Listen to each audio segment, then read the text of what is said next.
My name is Kim Mannion. I am the Small Business Specialist with the Adirondack North Country Association. I'm joined by Danny Delaney, who is the Director of Entrepreneurial Programs at ANCA as well.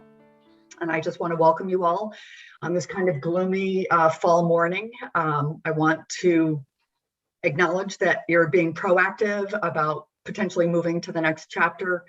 I know it's kind of a daunting task, this process of looking at what is involved to get your business perhaps on the market. And I know that you're experts in your craft, but perhaps most of you haven't actually gone through the process of selling a business. So thank you for being here.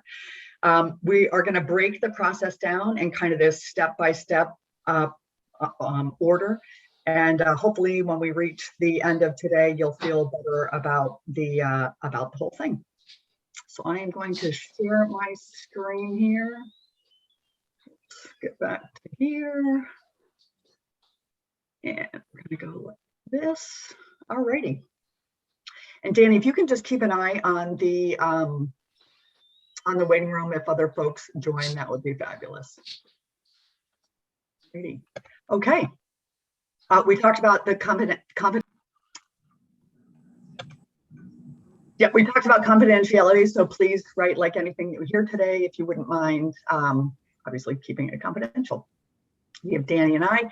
As I said, we're not doing participant introductions at this point in order to maintain people's confidentiality if that's what they prefer. Some housekeeping things. I will be doing some polls along the way. They're just kind of fun ways to interact with you. Getting interaction, and engagement in a virtual environment can be kind of challenging, so that's how we do it. Please ask questions. We're going to go through a lot of material. We're going to go through it kind of quickly, so please either raise your hand and ask a question, or you can ask questions via chat, and Danny will keep an eye on those. We will take a 5-minute break around 9 o'clock. I do ask that you keep your video on. It's way nicer for us as presenters to be able to see your faces and all that good stuff. We will have a quiz at the end. And all of the polls and the quizzes are anonymous. I just want to gauge, we'll have follow-up sessions that you can choose to participate in. The quiz will help me understand kind of what concepts and that kind of thing you have picked up. Our agenda today, Danny's going to take a quick walk through the Center for Businesses in Transition. Many of you may already be part of CBIT, many of you may not, but she'll talk about that. We're going to take a quick look at what to do to get ready to sell. The target audience for this was really people that are ready to sell, but if it's something that you think you're going to tackle a couple of years down the line, there are things that you can do to get your business ready to sell.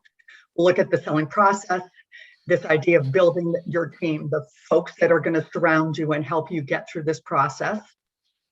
We'll make some comments around whether or not to go to market anonymously or openly, right? Full disclosure. We'll talk about some of the timing considerations and things that can speed up or slow down the process of selling your business. We'll take an introduction to valuation and how you go about valuing your business, marketing your small business. If you have an interested buyer, what are the next steps? Financing options. You can see there's a lot of content here, and some of it we go into a little bit deeply, some of it we stay pretty high level and we'll tackle further down the line. And then our quiz and closing and next steps. And Danny, I see there's a couple chats in there if you can keep an eye on those. So I'm going to turn it over to Danny, who is going to tell us about the Center for Businesses in Transition. Hi, I think quite a few of you are probably familiar already with the Center for Businesses in Transition, but just to sort of quickly overview. So ANCA, the Adirondack North Country Association, focuses on a number of different areas to grow the new economy across the 14-county North Country in New York. I know a lot of people think we're just in Saranac Lake, but we cover the whole North Country.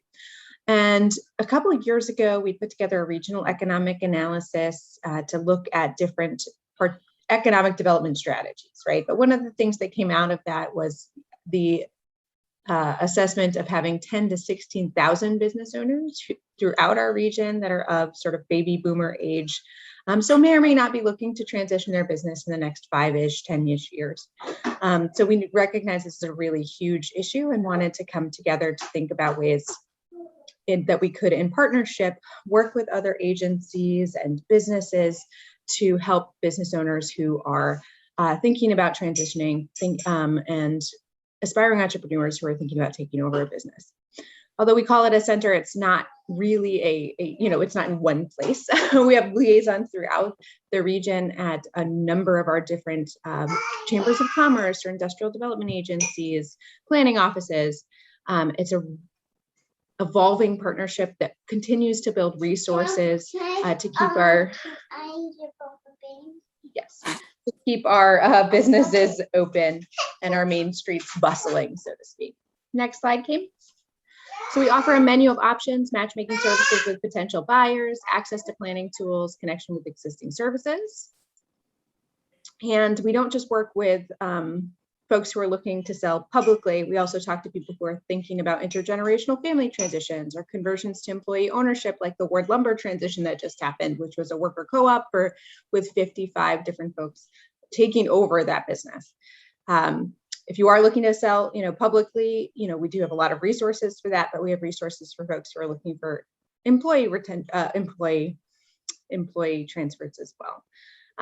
There's a huge rise in transitions. It's not just, a rural North Country New York problem across the nation. It is, 1 in 6 private sector employees, tons of payroll, tons of sales. I don't have to go into all those numbers, but you're experiencing it firsthand. So great. So although, I'm not going to read all of these numbers to you, but just to sort of put a fine point on this third bullet, which is that only 15% of business owners successfully transition to the next generation within the family. And while most business owners want to retire, fewer than 1 in 5 have a credible plan to do so, according to national surveys, or according to our surveys throughout the Northern Border Regional Commission, which is the 4 northernmost states. So Maine, New Hampshire, New York, and Vermont. And so there's a lot of issue there, a lot of folks not having the time to prepare or having the resources to prepare because you're so busy running your business that this might fall to the wayside as something that you want to focus on. So as a result, sometimes that ends up being that folks liquidate or, maybe take a less than ideal transition situation, getting less for their business or not able to send, transfer to the employee they wanted to send it to or whatever. So planning ahead can help to get you what you want out of it and to keep the business in our community. Next. So just a couple of things that we really focus on at the Center for Businesses in Transition and INCA is that you're not alone. It doesn't happen overnight, so Kim's going to talk a lot about like building a partnership around you. And that's one thing that CBIT can do, help you do, but also, you're going to have professional service folks too, lawyers or accountants and things like that to help you out. So just making sure that you know where all those folks are, that the process can take somewhere between 3 and 5 years. Sometimes it's faster. If you have somebody that knocks on the door, or you have an employee who's ready to take it over, then it can be a lot faster, but it does take planning and can take some time. So we focus on helping folks to make a plan, seeking support to determine the value of the business, and to think through with entrepreneurs how they might access the capital to take it over.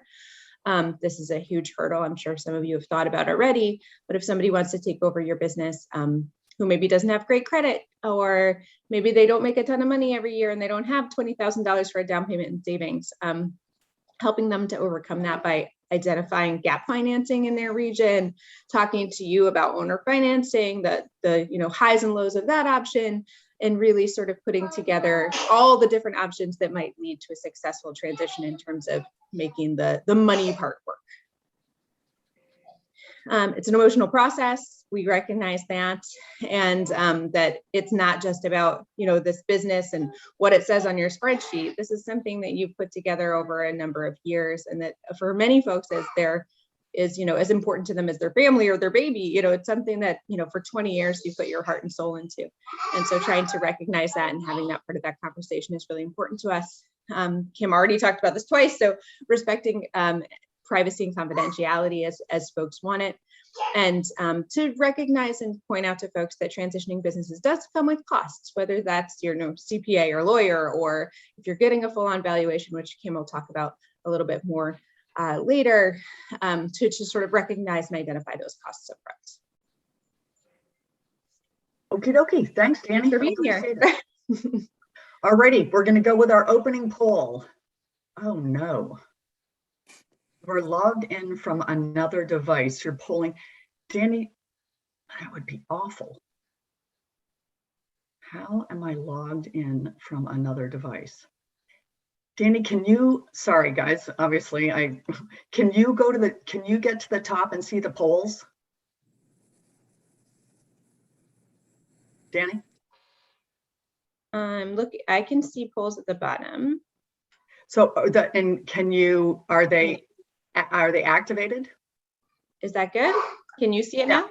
No, I can't. Hold on, let me just close out of this. Can anybody else see it? I can see it. Can you see the opening poll? Select the top reason why businesses don't sell. Yes. The opening, okay, wow, I can't see it. That's really weird. All right, well, go through and we're gonna wing this. So if you can respond to those polls, that would be fabulous. Those answers. And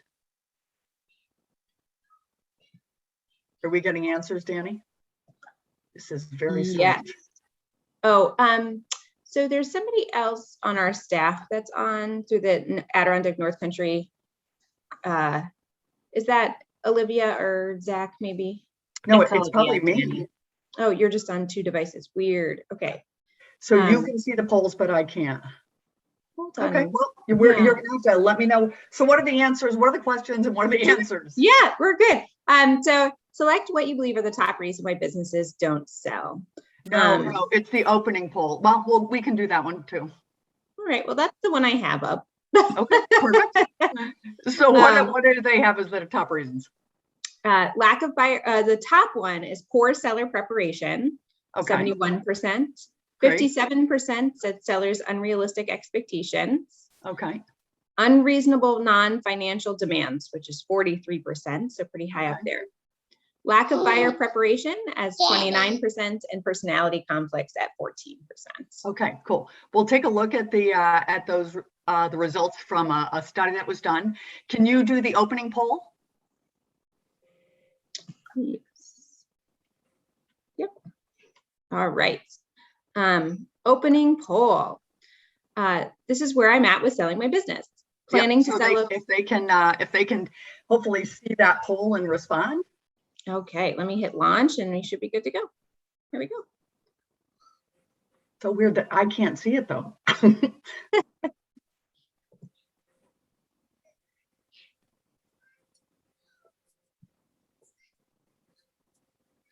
Can you guys see that one? Yeah. And then I think you can you share the results?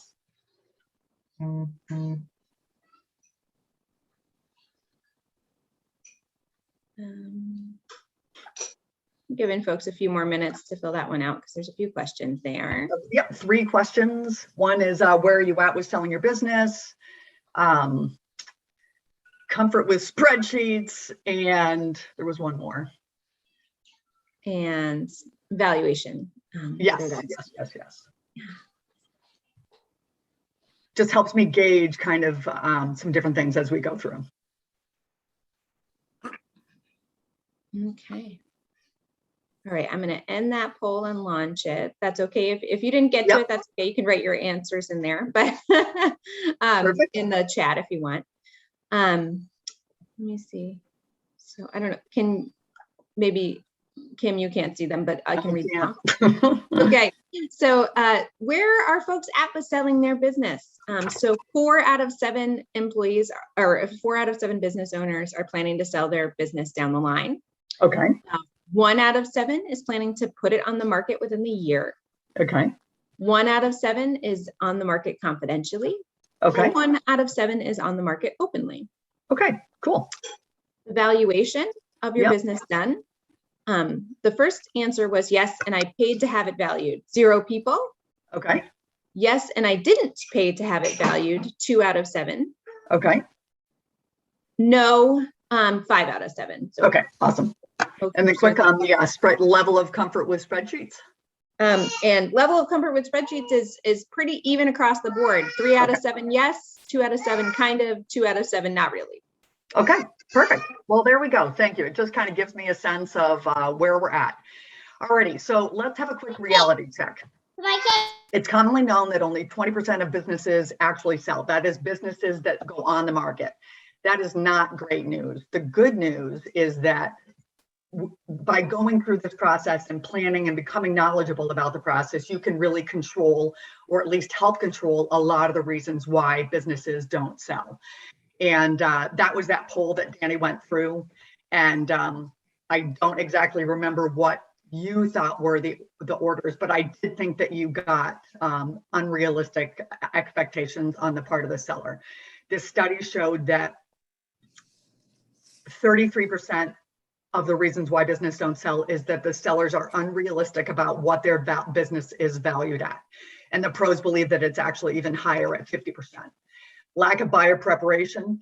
Part of what we are going to talk about today is not only the knowledge and information that you need as a seller, but also information that the buyer needs, right? And so this is where you're going to be able to control both sides, because understanding where the buyer comes from and what they're going through will help you get through the buying process faster and for more money. For seller preparation, obviously you're taking steps there, unrealistic financial demands, and then personality climax. I just don't want to sell my business to you. So pretty good stuff. Again, just reiterating that by being proactive, you can sell your business faster and for more money. The idea of getting ready to sell, a good number of you are planning to sell down the line. If you haven't done so already, please put processes in place so that you keep meticulous records. It will matter in terms of valuing your business. It will matter in terms of establishing trust with the individuals that you'll engage with when it comes time to sell your business. It's just better that way. Increase your profitability. We'll talk a lot today about sellers' discretionary earnings, which is a number that we can calculate fairly simply, but it is a number that will help determine the value of your business. It will also open, if you can increase your profitability, and I know that a number of you, I sure did, run things through your business, right? Personal things that aren't really critical to running to the operation of the business. You're running it through your business. It affects your bottom line profitability, and banks want to see high levels of profitability if you're going to get conventional financing. Document the processes that you have. If you have a fairly complex process, you just want to have all of that documented so that you can turn it over to a new owner. Sprucing things up, that's pretty obvious. Train your management. If you can't go on vacation for a week because your business is going to fall apart if you do, that is not a business that is in a position to be able to sell. So you need people that can run your business so that when you sell it, the new owners have people that they can rely on to run the business. Consider a business plan. I know I work with a lot of folks that like, why do I need to write a business plan, right? Like, I want to sell my business. It's a lot of work to write a business plan, but you need to, if you're going to get financing. And so just think about doing that. So the selling process. I'm just gonna, there we go. So here is a picture of the selling process. This was in some of the material that we sent out. It's kind of, the process may not be exactly in this order, but these are the different steps that you're going to go through. Before you're going to go to market, you're going to build your team, make a decision about whether or not you want to go to market anonymously or full disclosure, and you're going to establish a value for your business. Then you're going to go to market with a sell sheet. We'll talk all about this and different marketing strategies. Eventually, an interested buyer will come along. You're going to want to do some vetting of that buyer because you don't want to spend a lot of time with people that are not serious or capable of buying your business. There's the non-disclosure, because you're going to be revealing financial information about your business. Your potential buyer is going to be revealing their financial capabilities to buy your business. And the non-disclosure covers all of that. You're going to get into an offer. right? Somebody's going to make an offer to you. Very often it's called a letter of intent. There will be negotiation that will go on back and forth. That's where it gets a little bit touch and go. There's a due diligence process where a potential buyer takes a deep, deep dive into your business. And that's where having meticulous records and documentation is pretty important. Hopefully the buyer has started to think about financing, but it would be at this point that they would start to look into different financing options. There will be a contract that will have contingencies, and those contingencies may be around financing or contracts that you have, that kind of thing. You're going to execute your purchase and sale agreement, and then you'll have sold your business. So that is the process that we're going to go through. We're only going to go through a portion of it today, but let's keep going. So we're going to talk about your team. We've acknowledged that most of you probably have never been through the process of selling your business, right? It is probably one of the most important steps that you will have in your life. For many of you, it may be your retirement may be tied up in so you really want to get it right. You want to maximize the amount of money that you can get out of the business. There are going to be tax implications that are important to consider, and you probably want to minimize the time that you're going to spend. This is the list, and we're going to go through this list. But one thing, I don't know how many of you have worked with the SBDC. So the Small Business Development Center, if you don't have a relationship with a counselor at a small business development center, I would encourage you to do so. They are a fabulous resource in terms of helping you run your business, make it more profitable, and help with some of the different steps along the way. So if you don't have that, seek it out. Accountants. Okay, this is one that if you have a relationship with an accountant, it's awesome, right? Question your accountant to find out if they are knowledgeable about business transitions, right? There are plenty of accountants out there that have areas of expertise. It may not be business transitions. So engage this accountant will help you understand the tax considerations, this thing called asset allocation, and we'll talk about all these different things, but I can't emphasize enough that find an accountant that you can work with that is knowledgeable about business transitions. The same can be said of attorneys, right? The bulk of the money that you are going to spend to sell your business is going to go to an attorney. When I bought my business, my legal fee was $10,000. That's because it was what we call a stock sale. So I bought stock in a business versus an asset sale. When I sold, it was about $4,000. So just be prepared for that. But additionally, you want to make sure that you have an attorney that is versed in business transitions. You may or may not have loans. If you do have loans, you either need to see if they are transferable and can go with the business. Most don't. And if the loan can't go with the business, you need to figure out what the payoff amount is and what's involved in getting that loan taken care of at your closing. Start the process early because often it will take longer than you think. And if it's critical to the close can't happen if those ducks aren't in a row. A broker. We will talk about business brokers and whether or not you should use one. They are expensive. There's no two ways about it. Sometimes there's money you need to pay a broker up front. Sometimes you will pay at the close, but we'll talk through some of the pros and cons of using a broker to sell your business. What do we got going on here? Okay. Realtors. If property is a big part of your business, like you own the building that your business is in, obviously you may want to use a realtor. I own my building that my business was in. I didn't use a realtor, but I ended up not selling the building. I only sold the business. So consider that. Appraisers, if you have high value items that are part of your business, whether it's heavy machinery, large vehicles, you're probably going to want to get it. If those items are going to go with your business, you probably are going to need an appraisal so that you can establish a value for those items. Financial planners, if the sale of this business is key to your retirement, understanding like how much that is that you need. And obviously that then builds into the valuation of the business that we'll talk about. But if counselors, psychologists, it is a roller coaster ride. So you might want that. Anonymous, making decisions around whether or not you want to sell your business anonymously or full disclosure. It is a big decision. There definitely, if you have a type of business, certain types of businesses, it is more difficult to go to market openly than other types of businesses. People sometimes react negatively. You could have folks, your vendors that they learn that you're going to sell and they pull some supply chains that you have, or you may have customers that flee because they are afraid of what's going to happen. So just think about it, talk to me, to whoever. What I have seen is a number of businesses will go to market initially confidentially to see if they can generate leads.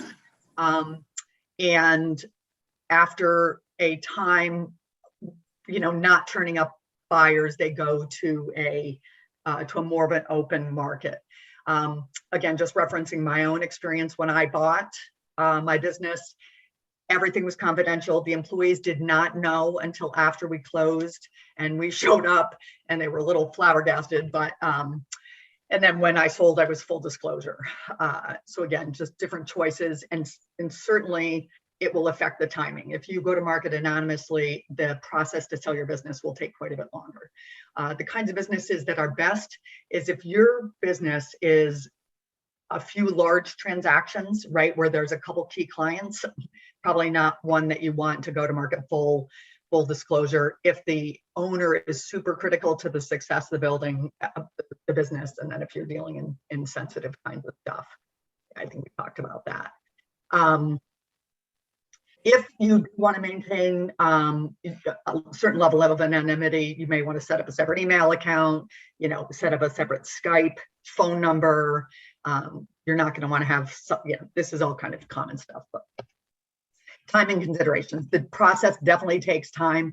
Some of the different areas that take time is identifying customers. Again, as we talked about, if you go to market anonymously, it will slow the process down.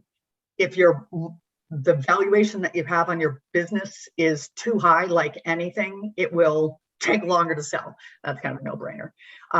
We'll talk about due diligence in this whole process. Once you get an offer, you definitely want to make it time bound. So when you get the offer, you will negotiate the time frame, but you want that due diligence process to be 60 days probably.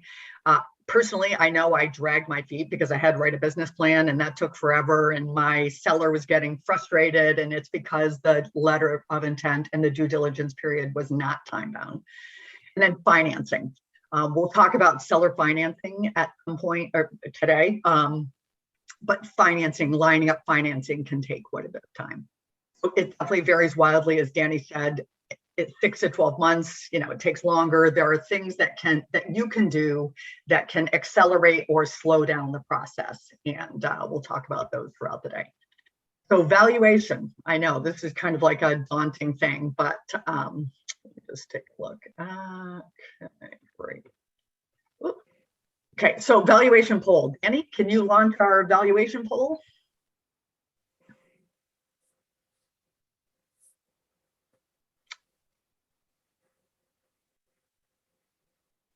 Kim, is it the only way to value my business one?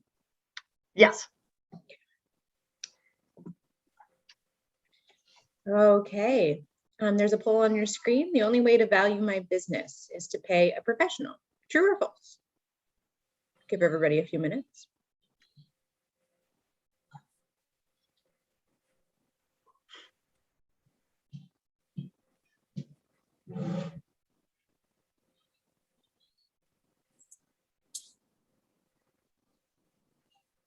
Why don't we close it down? Great. Okay. 1 out of 8 of our folks said true and 7 out of 8 said false. Okay, perfect. Awesome. So valuation. The value of your business is the value of all the different components that make up your business. We're going to go through how we value each piece of your business.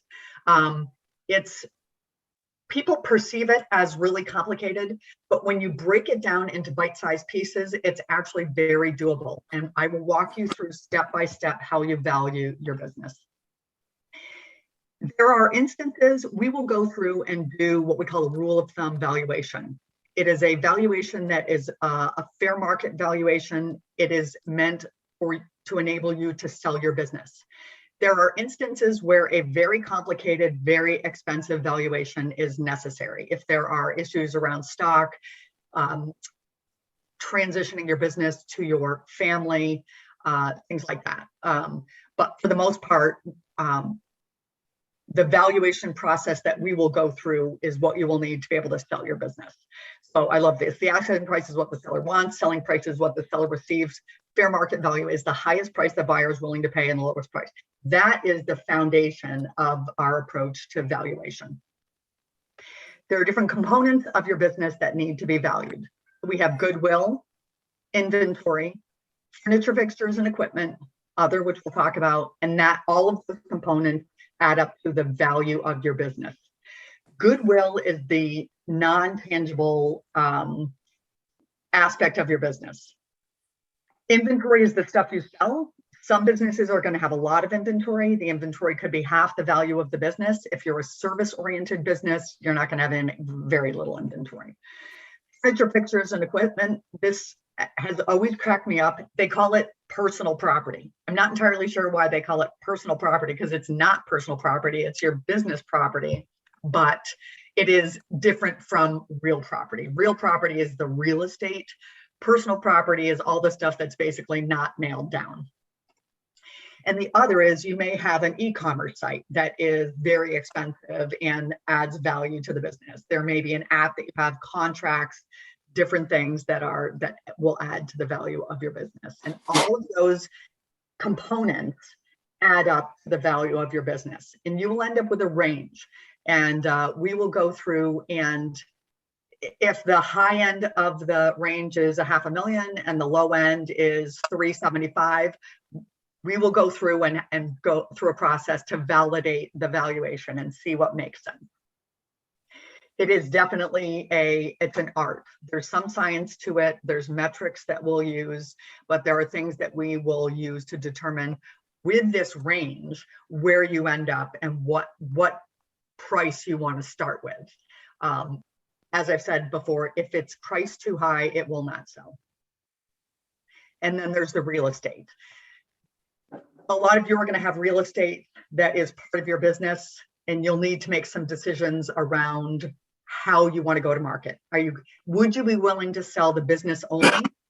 What about the real estate? Would you want to put that on the market only? Are you only going to sell them together? But regardless, you need values, as we've said, for each of the components of your business. So let's talk about valuing goodwill. Oops, sorry, I'm not going to do that poll.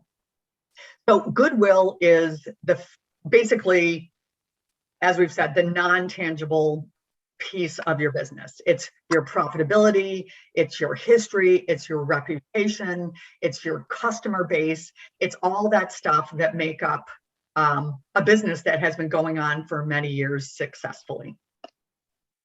It is definitely the hardest part to value because there's nothing there. There's no physical component to it. But we'll walk through the steps and help you understand it. It's really important that you are able to understand how you got to the valuation, because when you sit down with buyers, they're going to say, wow, okay, that's an interesting number. How did you get there? And you'll be able to walk through how you got to that valuation step by step so that your buyer understands it. I can't tell you how many times I've dealt with buyers and they've asked the seller, like, how did you value your business? And they don't have a clue. And it really affects kind of the trust that a buyer might have in you and your business if you can't explain how you got to the value of your business. Yep, we talked about when you come up with a valuation it needs to be a number that not only works for you as the seller, but it also needs to work for the buyer. And what derails so many potential sales is a seller is told that they can sell their business for some, crazy number, but it doesn't work for the buyer. A buyer needs to be able, and we'll go through this, we're going to assume that a buyer is coming in with 20% down, right? Like when they come to buy a business, that's a pretty good assumption, right? Like there needs to be skin in the game, there needs to be cash that's exchanged, but they're going to finance the rest, right? So $100,000 business, they're going to bring 20 to the table, they're going to finance that 80,000, right? They need to be able to make those debt service payments. They need to be able to pay themselves, right? Like it's not realistic to think that somebody is going to come along and buy a business and not pay themselves. There are a lot of different approaches to valuation out there. Our approach is called rule of thumb. We'll take a number like your revenue, and we're going to introduce this concept called seller's discretionary earnings. And SDE, seller's discretionary earnings, is a really, really good number. It's a really solid way to value a business. I mentioned the Small Business Development Center. The small business, we're going to use multipliers, and I'll walk through that in a moment. But you'll need your industry multiplier that will apply to your revenue, your average revenue over the last couple of years, your average seller's discretionary earnings, and that will help you get to the value of Goodwill. I think, do we talk about this? Yeah, pay themselves, invest in the future, blah, blah, blah. I know I have a lot of questions, right? Like, please just ask questions as we go along. Okay, so what are seller's discretionary earnings? Basically, it is the amount of cash that a business is generating for the owner. So it is, you may be running your health insurance, your life insurance, your car, different things through the business. All of that you're running through your business at your discretion. It is not, those expenses are not critical to the operation of the business. And so we want to identify all of those numbers, back them out, and we'll go through an example here. SDE is also referred to as discretionary cash flow, adjusted cash flow, owner's benefit, recasting the earnings, normalizing the earnings. These are all concepts that basically say, we want to go through, and we are going to go through your P&L in line by line and identify items that are benefits to you. So let's see, sellers. An SDE is for lifestyle type businesses, Main Street, mom and pop. SDE is the best way to identify. You may have a business that has, I have a client that has, it's $1 million business. It's netting 40 or 50,000. Okay, that it's $1 million business should be netting more, but because of the way that they're running the business, it's only netting the 50. So that's how they're running their business, and we need to look at, or it could be the other way around. You could run your business very, very efficiently, and you want to benefit from that with that higher discretionary earnings. We're going to add back things. Personal benefits that you're taking, one-time expenses, and let's just take a look. So here's a P&L. It's kind of obviously an abbreviated P&L. 225 in revenue, your cost of goods sold. We're getting to a gross margin of 100,000. These various expenses that are on your books, and you have a net profit of 57.3. So then we'll go to cash flow, because that's depreciation at 3,200. That is not a cash-based item, right? The cash went out the door when you bought whatever it was, and the depreciation is being taken. It's not cash, so we're going to add that back in. So that increases your cash flow to 60,500. Now we're going to back out those items, the discretionary items that you are running through your business. So for example, you have a $2,400 a year automobile expense, and about 100 of that is legit, right? Like going to the bank or dealing with customers or picking up supplies, that kind of thing. And about 100 is not, right? It's just your personal, you're running it through the business, but it really is your personal use of the car. Insurance, 1,000 of it a year is your life insurance, right? That is a personal benefit to you. So the actual business expense is $4,500. dues and subscriptions.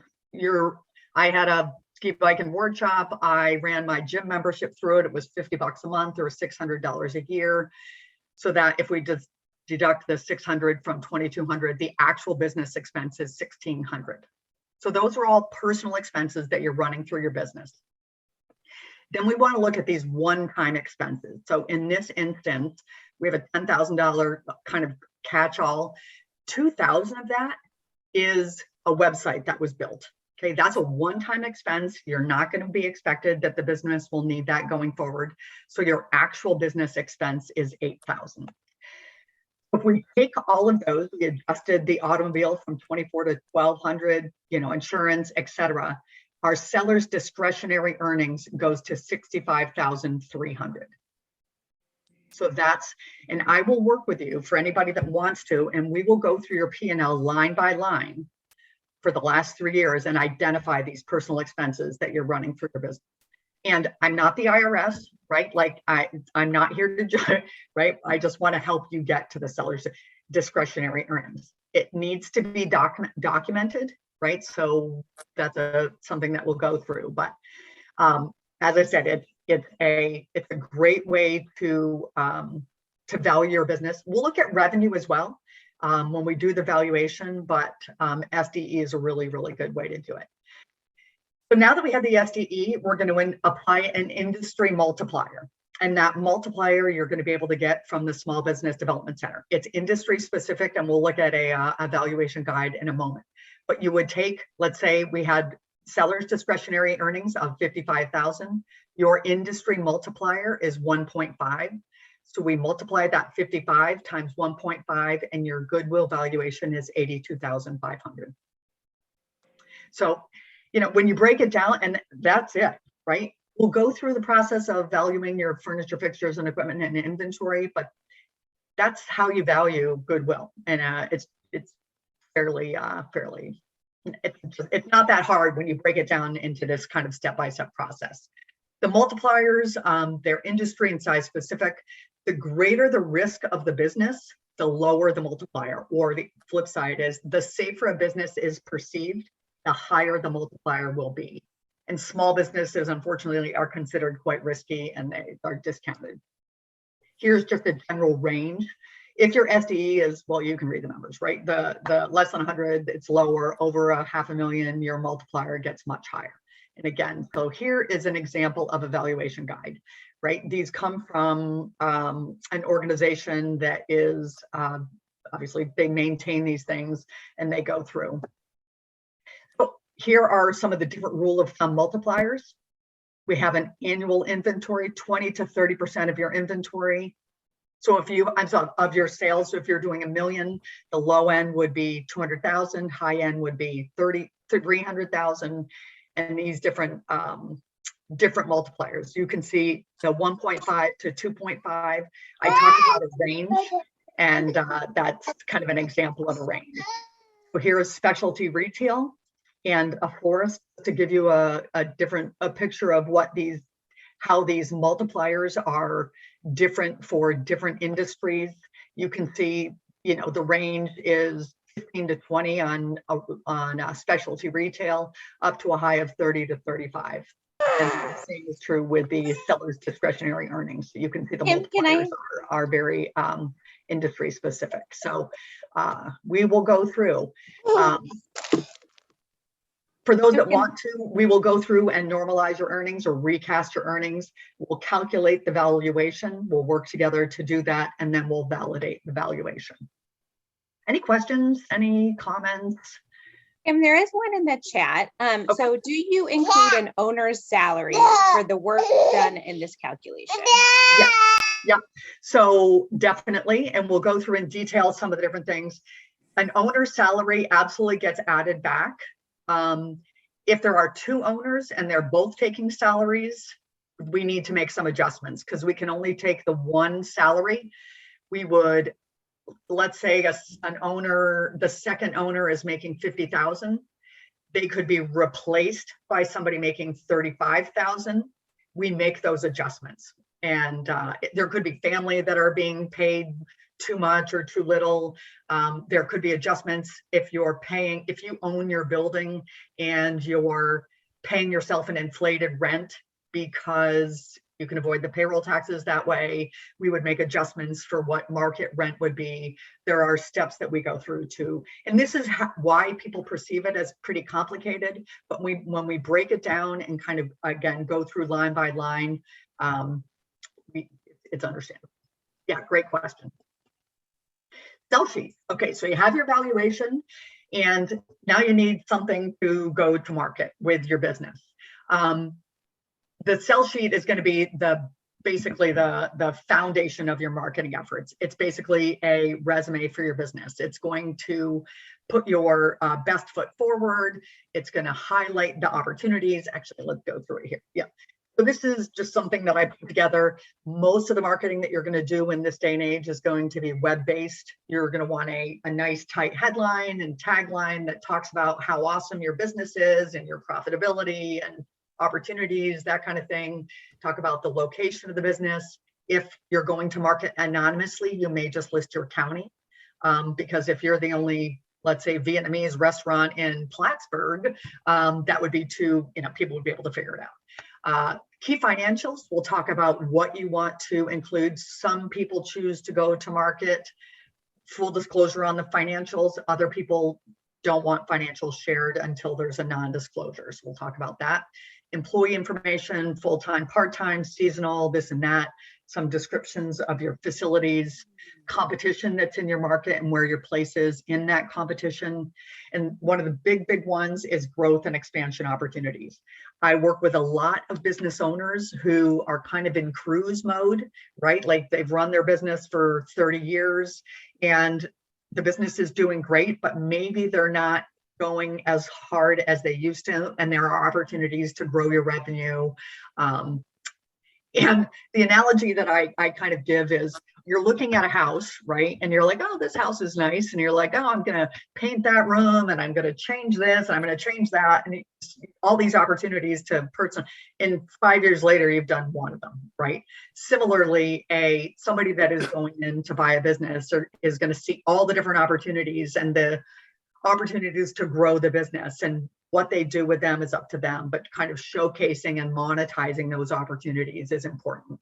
The amount of post-sale support that you're willing to offer, how much transition assistance are you going to? Are you going to do a month of 10 hours a week followed by 6 months of 2 hours a week of virtual support? What does that look like? And that is all negotiated. You'll learn, I think it's 2/3 of business owners are from out of the area, right? So there are people that are moving to buy your business.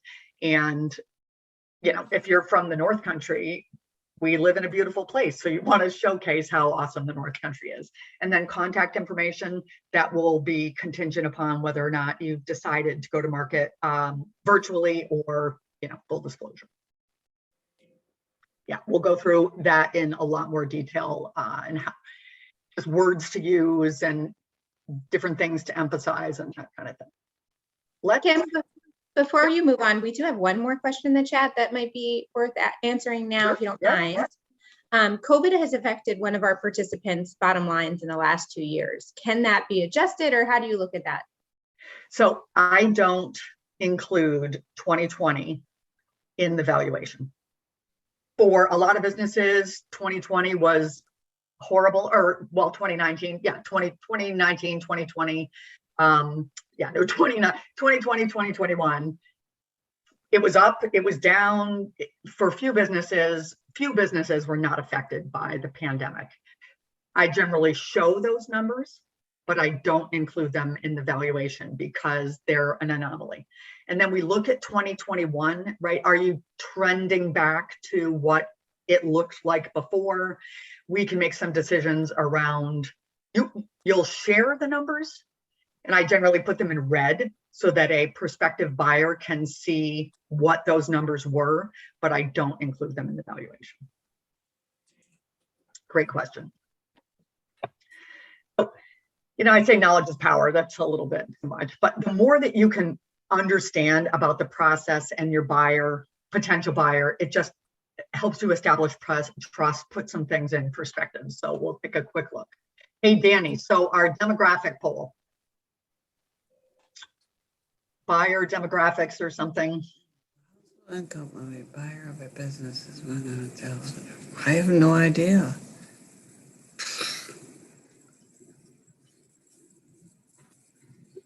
Oops, you're muted, Danny.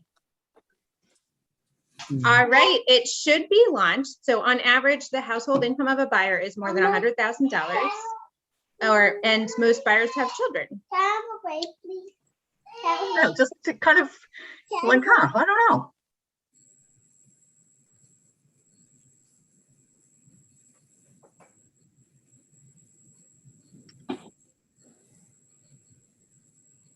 Okay, I'm gonna end that and launch and share the results. On average, the household income of a buyer is more than $100,000. 6 out of 7 said true. 1 out of 7 said false.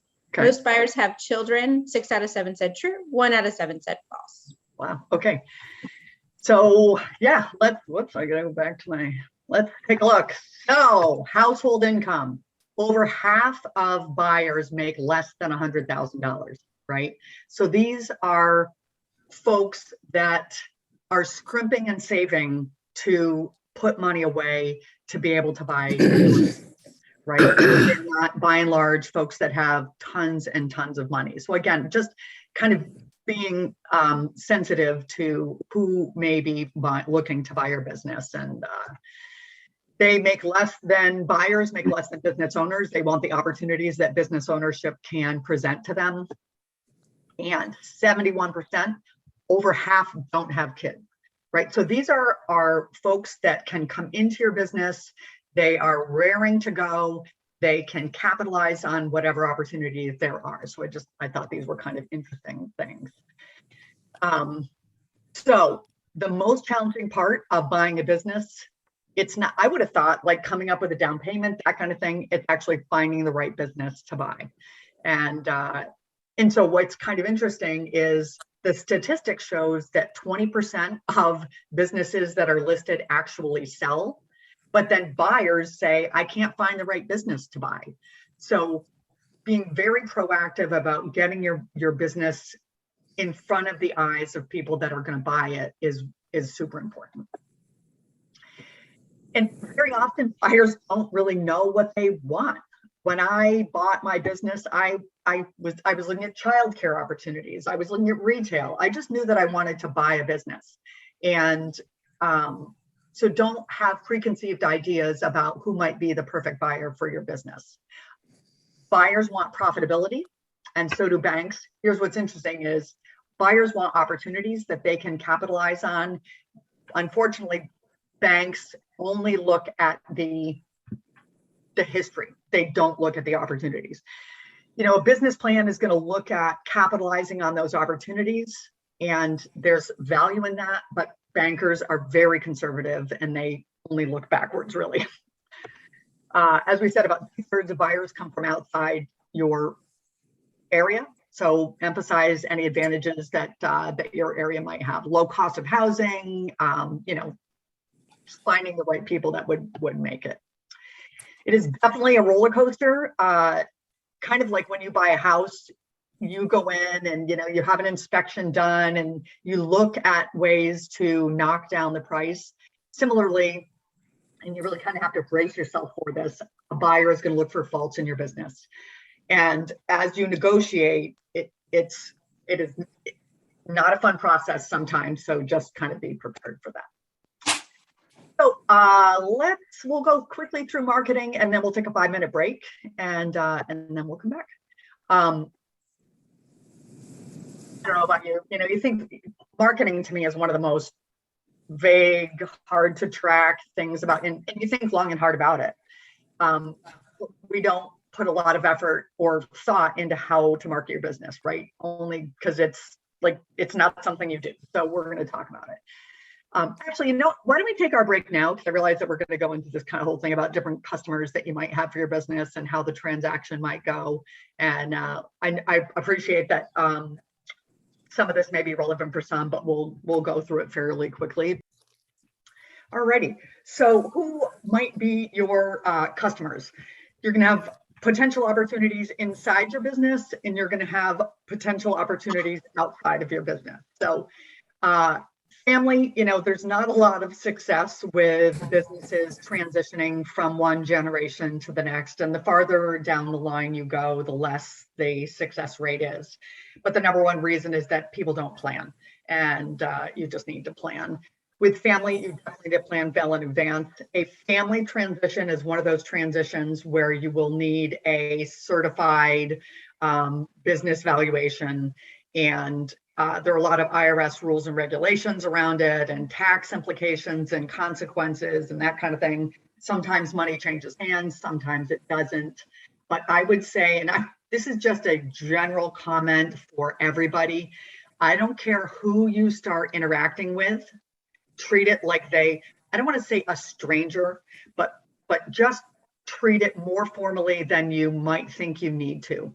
Because I can't tell you how many times I start down a path between a buyer and a seller, and maybe it's an employee, maybe it's a 1099 person that you're using, and you're comfortable and familiar with each other, and it unravels, right? And it creates a lot of hurt and angst. And so it's better for everybody if you and blame it on me or blame it on your like if it feels formal, you don't need to own it. You just need to say, my advisor said I should do this. Employees, very often employees are a great way to sell your business. It's probably a conversation that you want to have kind of well before you're actually looking. You get into this whole, like if people are learn that you're going to sell, they get all, willy-nilly or whatever, but definitely pursue it. I have had clients that didn't want to consider employees, and then over time decided that maybe that was the best transition for them. It may be an instance where somebody makes a down payment and then they pay you over time. So there is a owner financing component to it. The flip side is sometimes an employee, it may be harder for you as an owner because an employee is going to make changes and it just might be hard for you. But employee cooperative, this is, we mentioned Ward Lumber. I don't know if you guys are familiar with Ward Lumber, but it was one of the biggest employee co-ops to happen in the Northeast. It's really, in my opinion, an exciting option, depending on, there are businesses that are better suited for employee co-ops, but basically it's a jointly owned, this democratically controlled corporation.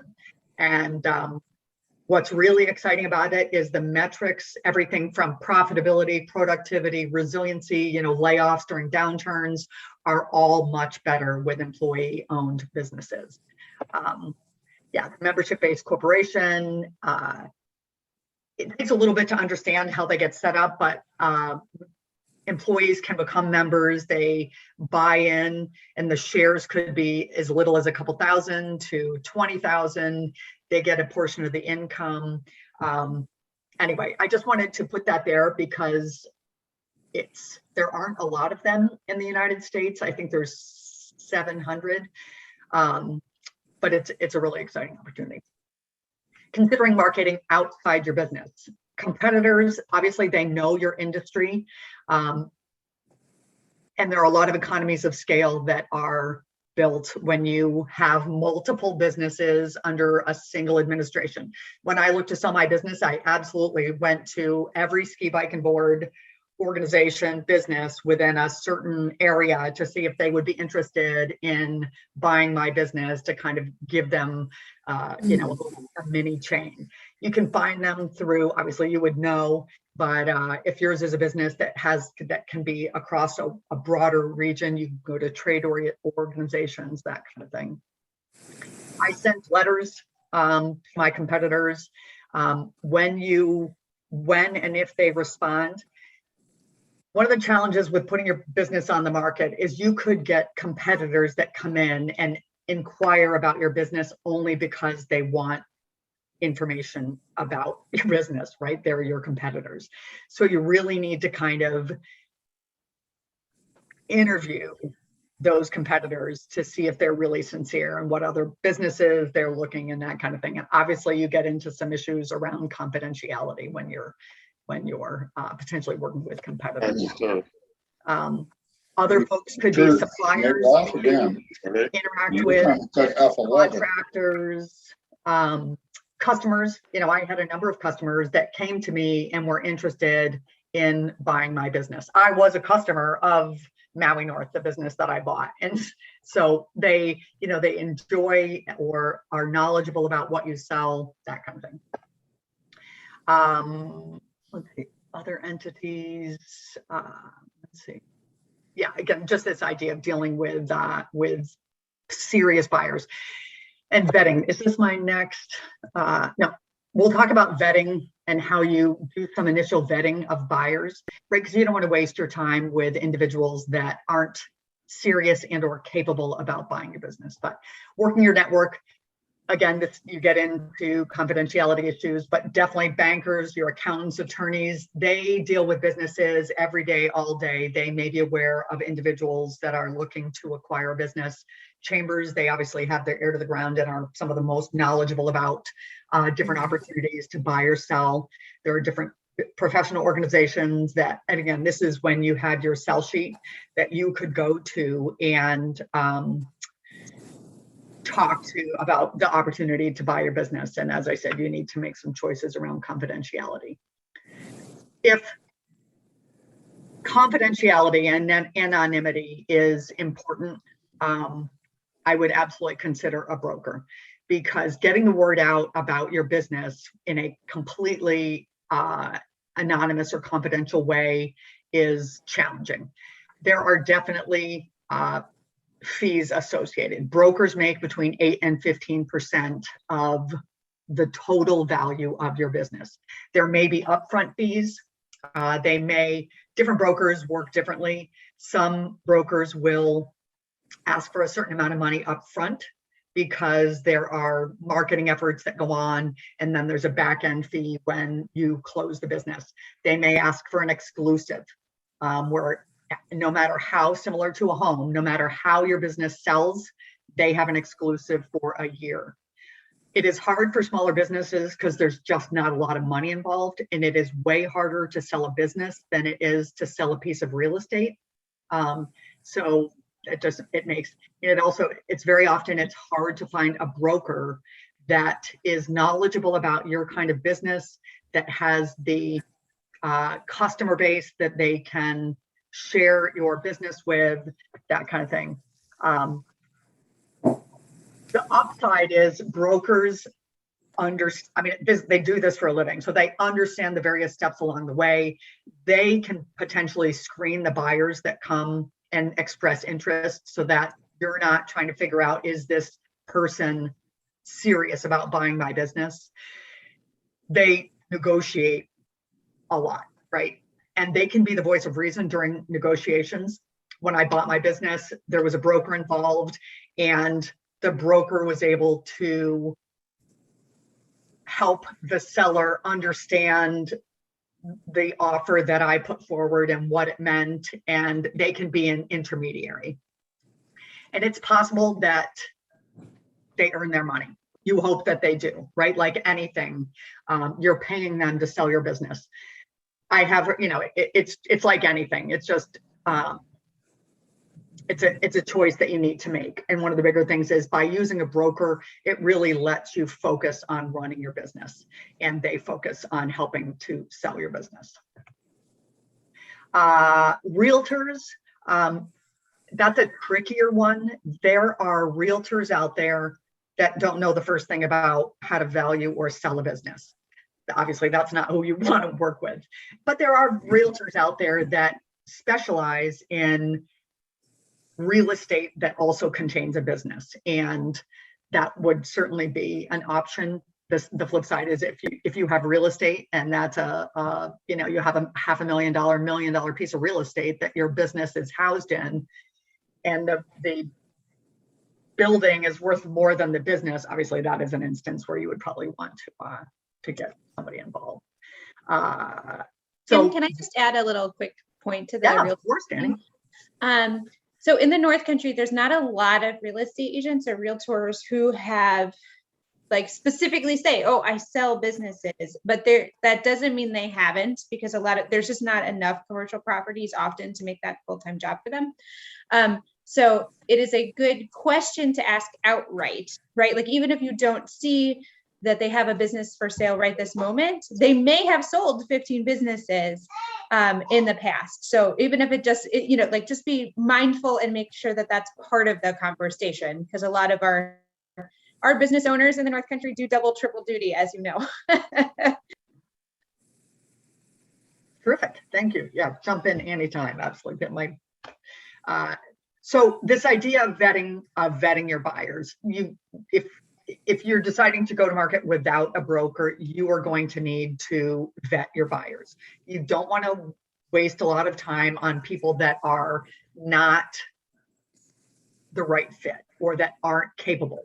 And so you can certainly ask, when people respond to your marketing pieces, that, well, in your marketing piece, first, you can decide if you want to list your revenue, down payment requirements, that kind of thing. But then you can absolutely ask that when somebody responds to your marketing pieces, that they describe their ability to purchase and run your business. What are their down payment capabilities? Have they considered financing options? Are they, because that just starts to, you're disclosing financial information. You can ask them to disclose financial information. And then when the NDA is signed, it's a two-way NDA. And that's when you can dig deeper. And I have a slide on that, but you can ask for credit reports. You can ask for a personal financial statement, right? They are going to ask you to open your books to them. You can ask them to open their books to you. And this will help you. We'll talk about financing in a moment, but it will help you determine how capable this individual is and whether you should consider going. Marketing websites, BizBuySell is one of the biggest. They say that 90% of buyers use these sites. You should definitely use them. Your sell sheet that you'll create is going to become the basis for your listing on these different websites. They're pretty reasonably priced for the amount of exposure, and we'll go into those in more detail in another session. We talked about just different opportunities to get the word out about your business, and I can brainstorm with you on opportunities and ways to market your business that will get you some pretty decent exposure. Okay, so this is kind of where we're at with our where we're at in the process. These items, these next steps, we'll go through in more detail in the follow-up sessions. We will start to talk today about financing because this is kind of important, right? Obviously, somebody needs to be able to pay for your business. So, Danny, can you launch our financing goal?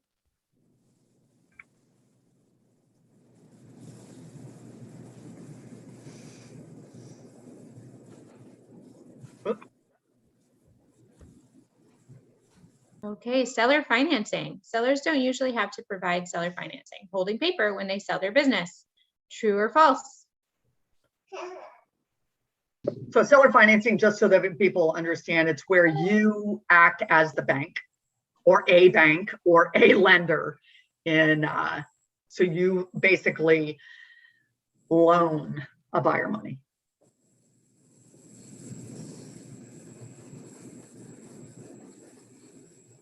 Okay, we have most of the responses in, so I'm going to end the poll and share the results. So 2 out of 7 respondents, 29% said true, 5 out of 7, 71% said false.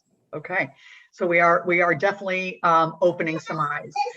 So I don't know if it's on here, but 90% of small busises are sold. 90% of small businesses are sold. That's okay. 90% of businesses, small businesses, are sold with some element of owner financing. And that is probably one of the biggest eye openers that you will have. And when I did one of these sessions another time, a participant had never even heard of seller financing, right? Where they act as the bank. And it definitely will help you, because here's the challenge. And I'll talk about this in a moment when we talk about different things. Let's see. Again, you're not the one getting the financing, but the more that you can be knowledgeable about financing options and what the realities are and what different components are eligible for different kinds of financing, again, that will just help you move your business along and sell it. So different sources of financing. Banks are obviously, people think that they can go to banks. Gap lenders are economic development organizations that are within your community. And they're called gap lenders because very often they'll close the gap. Maybe you're able to get a certain portion of your business finance through a bank, and you get money from Aunt Mary or different things. They can fill that gap. The seller financing piece, that is where you become a lender and you loan your buyer money. Mary, right? Family, you can always get money from them.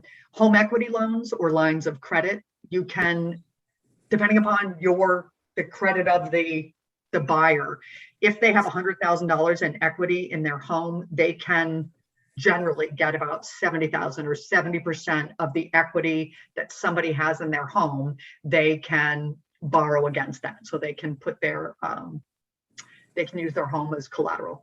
Equity partners, I haven't seen a whole lot of that, but certainly there are people that look to buy businesses as investments. And then there are earnout payments, and basically we'll talk about that in more detail. But if your business is on an upward trajectory and you want to value your business based on the opportunities, but the seller the buyer isn't willing to pay for that, it's an opportunity to pay over time based on the performance of the business down the line. So I'm just going to take a quick look at chat here. Oh, that was to me. Okie dokie. So if we look at just kind of a potential breakdown on what a purchase might look like, we have a $560,000 purchase. Goodwill for $150,000, furniture, fixtures, and equipment, $30,000. And this is an example. Buyer cash and bank, although banks generally don't finance Goodwill, but buyer cash on the $30,000. The inventory, there was a local economic development organization. The building, this is just kind of an example of all of the different funding sources that went into this purchase. So let's look at the different components that we've kind of talked about previously and look at who might fund the different pieces. So Goodwill is without question the hardest piece to get financed because there's nothing there, right? There's no collateral to secure that loan. And so very often it's the Goodwill that either a buyer needs to come in with cash, that could be through the idea of a home equity line of credit or a home equity loan, those kinds of things, or seller financing. And this is why small businesses are 90% of small businesses, 80, pick your number, are sold with some component of seller financing because nobody's going to finance the Goodwill. And if the Goodwill is $200,000 in a $400,000 purchase, right? That's a big number. And so just again, setting some expectations around the seller financing. Inventory, that could be done through traditional financing. It depends upon the value or the state of the inventory. When I made my purchase, I had a $140,000 loan from the North Country Alliance that helped me buy the inventory.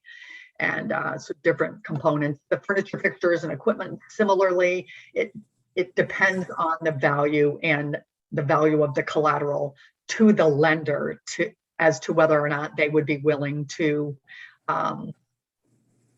loan you the money for that. Really like that would be the websites and that kind of thing. You could hopefully get financing different options. working capital,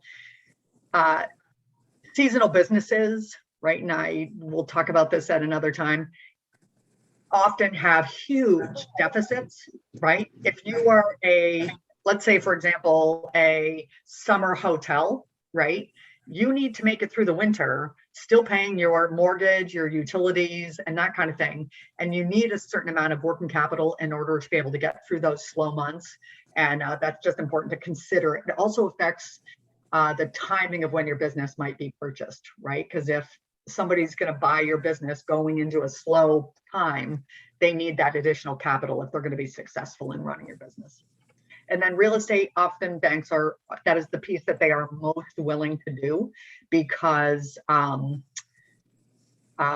there's the building, right? And there's that piece. So that's that.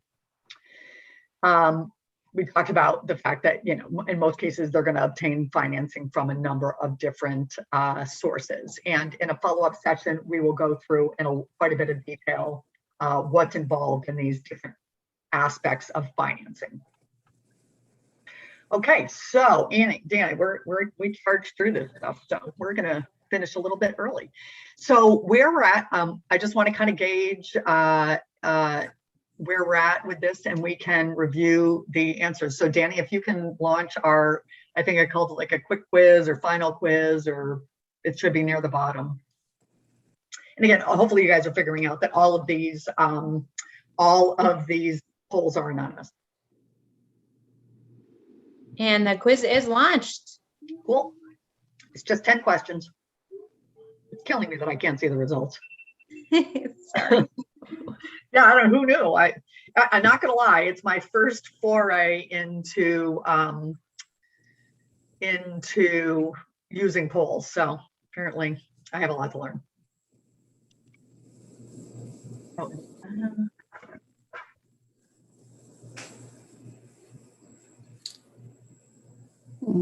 8 to 15%.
all right, why don't we take another minute or two on that poll? And we'll go through the answers.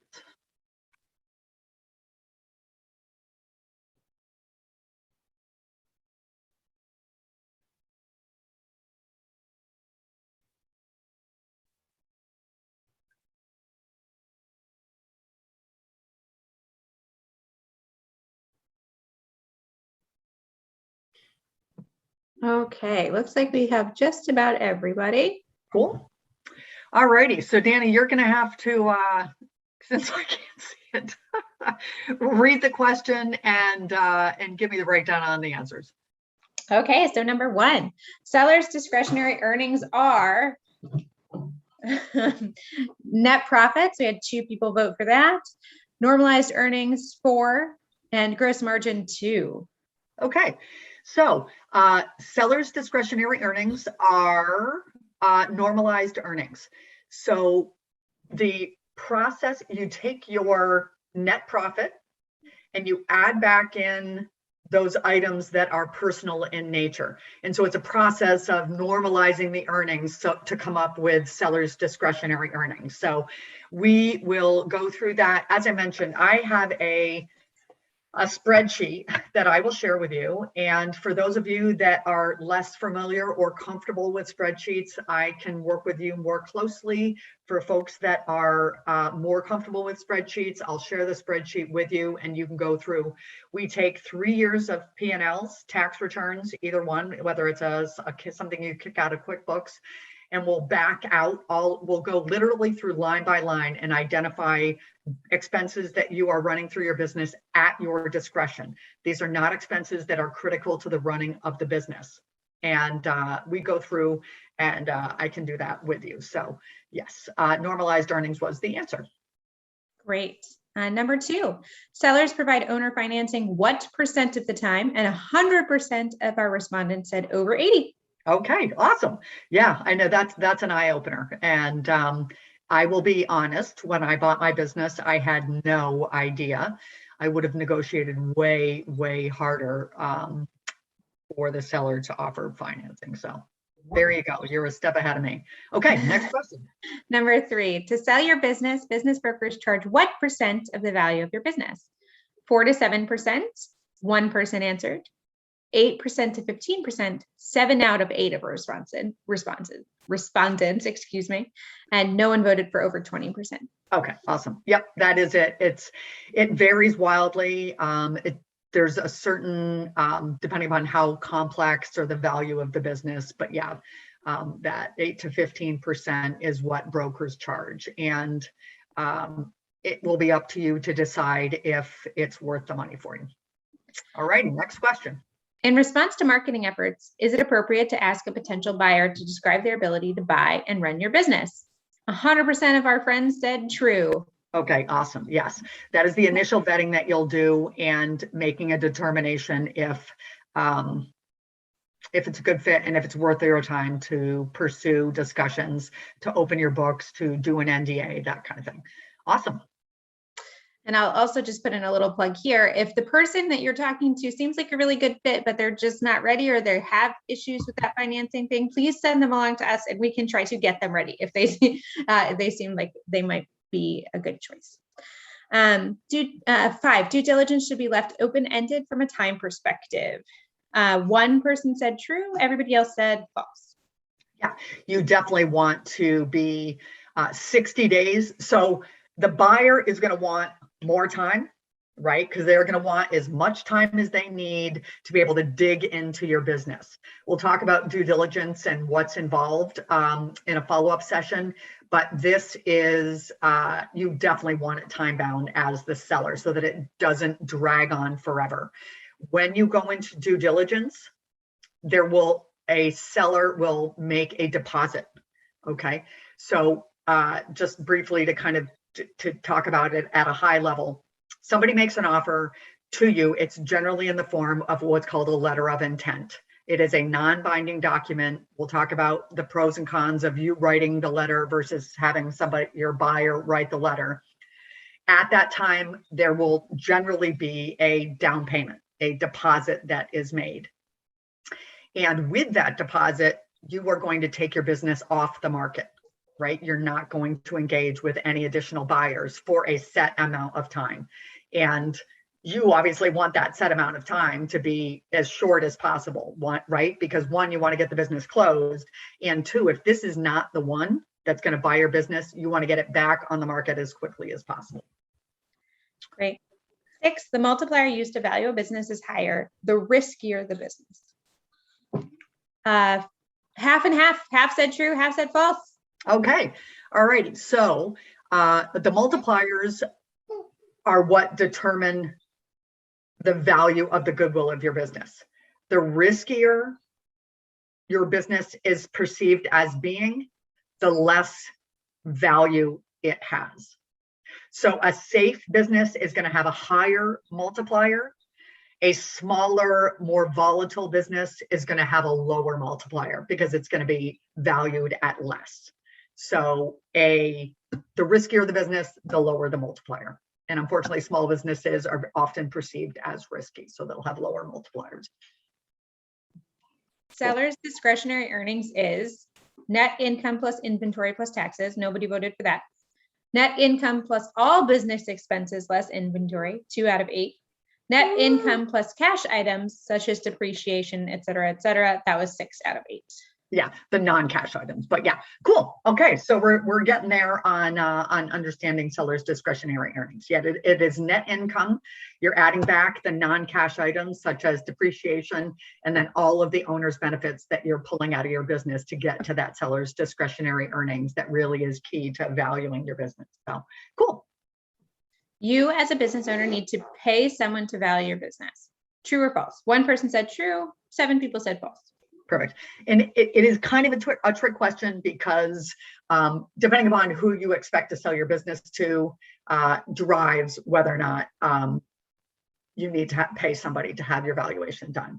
But it isn't kind of a trick question because you could have it valued using the process that we're going to go through to establish a valuation, to start the dialogue, and then you would have to have a kind of a certified professional, whether it's a CPA or a certified business valuator, do the valuation. So cool. It's okay if the new business owner can't pay themselves much for the first few years. 3 people said true, 5 people said false. Okay, so the only thing to bear in mind is somebody is not going to want to buy your business if they can't make a decent living owning your business, because kind of as we saw, these are not, a good portion earn less than 100,000, have a household income of less than 100,000, right? And if they're going to buy your business, it would be tough if they can't make a decent living right at that. And so that's where we go through. And certainly if getting max dollar, and we'll talk about priorities in another session, if getting the most money out of your business is what's important to you, that's okay. It's just going to take longer, right? And you're going to have to wait for that individual to come along. I was working with a client, and a Wall Street guy came along with, full valuation, asking price, was buying the business for his son that was graduating from college, and then that deal fell apart. And so that seller now thinks that high valuation is reasonable, right? Because they found the one unicorn that is going to come along and pay that max value. And so it's been hard. And I actually have a couple of instances. They were entered into a contract and then the buyer died. And so that seller thinks that high-end valuation works. So, and again, we'll go through and validate the valuation so that you can understand as the seller what the cash flow of your business can support, right? We'll use your 3 years of P&Ls or tax returns or whatever, and we'll project forward what, actually, I can stop sharing my screen here since we'll project forward. It's called a pro forma or forecast or whatever you want to call it. What it looks like your business will do going forward. We'll look at the expected debt service based on different lending opportunities. And you'll understand the different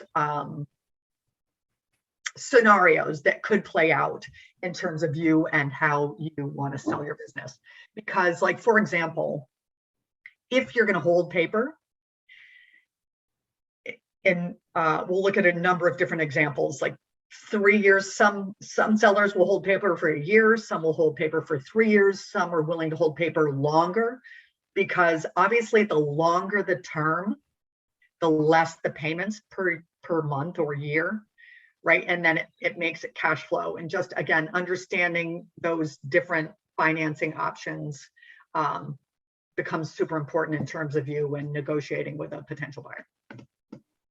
And I will add it to that, Kim, before I go to the next question, is it also depends on how much you're making at this business too. Like some of our business owners that we work with, it's maybe a side part of their business, or it's a smaller business, like it's not enough for the business owner now to pay themselves. Like it can't be expected that the new business owner is going to be making money hand over fist, going forward. For example, Adirondack soy candles transition. Whoops, you just muted. There you go. Adirondack soy candles transitioned to a new ownership, and that was sort of a value add for someone who already was working in another business, and it was a good way for them to supplement their income or to add on to what they were already doing versus needing to be a full-time income there. So that doesn't mean we can't help you, even if it's not like a full-time $100,000 a year job. I just want to put that into perspective. And then the toughest component to value. Did I skip one? Yeah, nope, I didn't. The toughest component to value your business is, and this is the last, furniture, fixtures, and equipment. Nobody. Inventory. Nobody. Goodwill. Everybody. Website. Nobody. Excellent. And I think that was the last one, right, Danny? Yeah, perfect. So you guys you got it. So yeah, so I think you guys got a lot of the concepts that we kind of went through. And I was going to say something about financing. Oh, down payment. And again, we'll talk about this, right? Like if you need all cash at the close, because that's how you want to sell your business. And some people want all cash at the close, which means that they are not going to offer any seller financing. And that somebody needs to find other ways to fund the purchase. But maybe you're willing to offer seller financing, but you need $50,000, $100,000 at the close.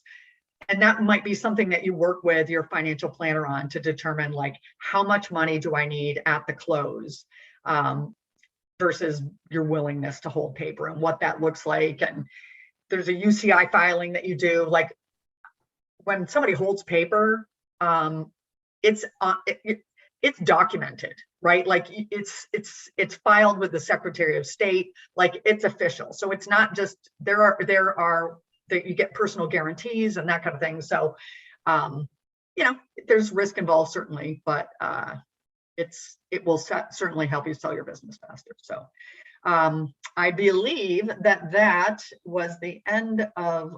Let's take a look here. Yeah, okay, so we went through our quiz answers. So folks that want to proceed with us, we'll look at opportunities probably in about 2 weeks to get together again. We'll take a deeper dive into the valuation, and we'll look at valuing your inventory, your furniture, fixtures, and equipment, and what's kind of the approach that we use to do those kinds of things. We'll have a business transition accountant join us and talk about some of the tax considerations that you need to think about. And they're we'll be kind of high level with this because it really is entity specific, whether you're a corporation or an LLC.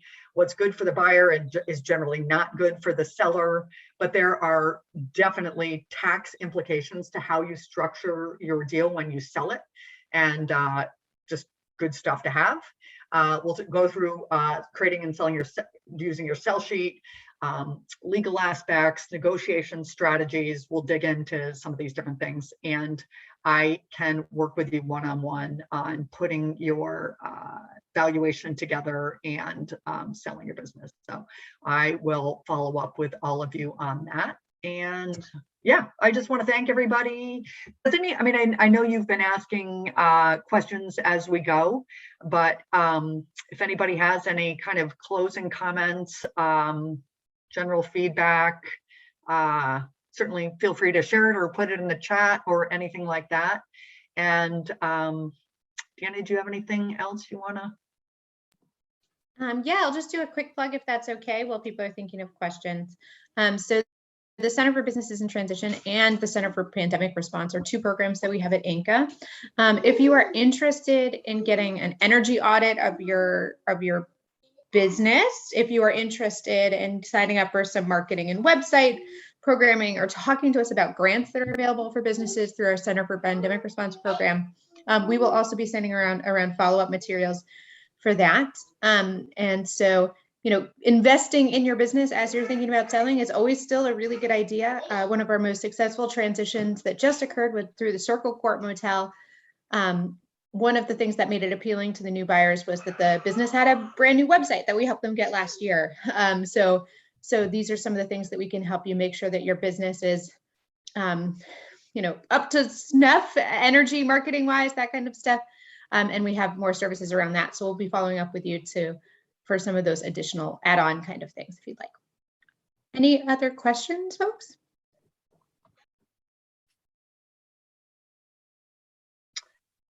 Okie dokie. Alrighty, folks, have a great rest of your day, and I will follow up with you.